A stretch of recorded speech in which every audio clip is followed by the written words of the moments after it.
মুস্তাজাবুদ দাওয়া। যেটা খাবে হালাল খেও, হালাল খেলেই তুমি মুস্তাজাবুদ দাওয়া। তিনি ভাই বোনদের সাথে তিনি সংহতি প্রকাশ করেছেন, ঠিক কিনা?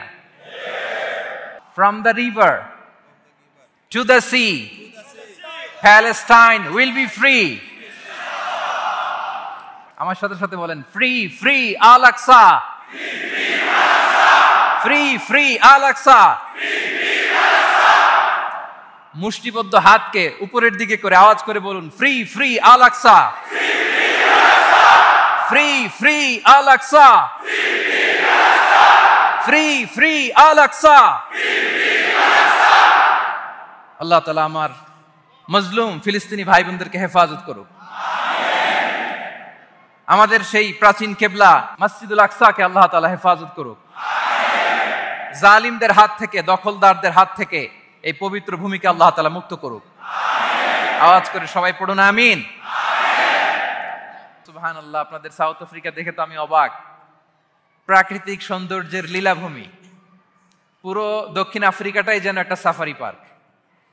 আলহামদুলিল্লাহ, চমৎকার দেশ, চমৎকার, অসাধারণ। এই 3-4 দিনের অভিজ্ঞতা আমি যেটা দেখলাম, একটা চমৎকার ভূখণ্ডে আল্লাহ তাআলা আপনাদেরকে কবুল করেছেন। আমি জানতে পেরেছি যে এখানকার অধিকাংশ ভাইয়েরা ব্যবসায়ী। আলহামদুলিল্লাহ। ওয়া হাল্লাল্লাহুল বাইআ ওয়া হাররামার রিবা। আল্লাহ ব্যবসাকে হালাল করেছেন, সুদকে করেছেন হারাম। সুদের সাথে মুসলমানের কোনো সম্পর্ক নাই। সুদকে না বলুন, ব্যবসা করুন। ব্যবসায় বারাকা, ব্যবসায় বারাকা। রিজিকের 10 ভাগের 9 ভাগ আল্লাহ তাআলা ব্যবসার ভেতরে ঢুকিয়ে দিয়েছেন। পরিশ্রম করতে হবে, পরিশ্রমে লজ্জা নেই, লজ্জা অলসতায়, ঠিক কিনা বলেন? হাড় ভাঙ্গা পরিশ্রম করুন, উপার্জন করুন, এতে বারাকা আছে। এই যে ব্যবসা করে আপনারা বাংলাদেশের টাকা পাঠাচ্ছেন, আমার দেশের অর্থনীতির চাকা সচল থাকছে আপনাদের পাঠানো টাকায়, আপনাদের রেমিটেন্সের টাকায়। You are the remittance fighter. আমরা পেয়েছি ফ্রিডম ফাইটার, আর আপনারা হচ্ছেন রেমিটেন্স ফাইটার। লিগ্যাল চ্যানেলে এই টাকাগুলো পাঠাবেন ইনশাল্লাহ, বলেন, যাতে করে আমাদের প্রিয় মাতৃভূমি বাংলাদেশের অর্থনীতি আরো চাঙ্গা থাকে। এত ঝড় ঝাপটার পরেও আমাদের বাংলাদেশের অর্থনীতি কিন্তু নিচে নামে নাই। এর কারণ আপনারা ভালো থাকলে ভালো থাকবে বাংলাদেশ। আলহামদুলিল্লাহ পড়েন। আর হালাল মেনটেন করতে হবে ব্যবসায়। হারামের সাথে আমাদের কোনো সম্পর্ক, হারামকে আমরা না বলে দিব। আজকের এই নিজামিয়া কমপ্লেক্স থেকে আমরা হারামকে না বলবো। আওয়াজ করে বলেন নো। হারামের সাথে আমাদের কোনো সম্পর্ক নাই। হালাল, হালালে বারাকা। হালাল অল্প হইলেও এর মধ্যে বরকত ঢুকায় দিয়েছে কে?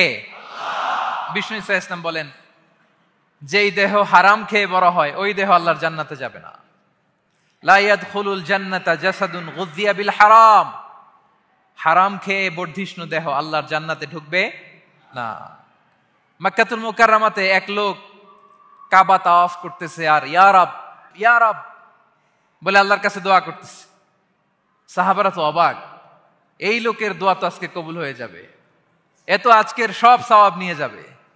বিষ্ণু ইসা ইসলাম বললেন, ওয়া মাতআমুহু হারাম। তার ইয়া রব, ইয়া রব আর চোখের পানি দেখে তোমরা অবাক হয়েছো, কিন্তু ও যা খায় এটা হারাম খায়। ওয়া মাশরাবুহু হারাম, যা পান করে হারাম। মালবাসুহু হারাম, ওর গায়ের জামাটা হারাম। ওয়া গুযিয়া বিল হারাম, খাবার দাবার সবই হারাম। ফাআন্না ইউস্তাজাবু লাহ, তার দোয়া কেমন করে কবুল হবে? জিহাদের ময়দানে যে সাহাবী সর্বপ্রথম তীর মেরেছেন তার নাম সাদ ইবনে আবি ওয়াক্কাস রাদিয়াল্লাহু তাআলা। তিনি বিশ্বনবীকে বললেন, ইয়া রাসূলুল্লাহ উদু আল্লাহ আইয়াজআলানি মুস্তাজাবাদ দাওয়া। হে নবী, আপনি আমার জন্য দোয়া করেন আল্লাহ যেন আমাকে মুস্তাজাবুদ দাওয়া বানায়। মুস্তাজাবুদ দাওয়া মানে এমন ব্যক্তি যে ব্যক্তি দোয়া করতে দেরি কিন্তু সে দোয়া কবুল হতে দেরি হয়। বিশ্বনবী বললেন, ইয়া সাদ, তোমার মুস্তাজাবুদ দাওয়া হওয়ার বড় শখ। আতিব মাতআমাক, যেটা খাবা হালাল খেও। তাকুন মুস্তাজাবুদ দাওয়া, যেটা খাবে হালাল খেও, হালাল খেলেই তুমি মুস্তাজাবুদ দাওয়া। Your food should be halal, your drinks should be halal, your fashion should be halal, your entertainment should be halal. আপনার সব হালাল হইতে হবে। আল্লাহ তৌফিক দান করুন।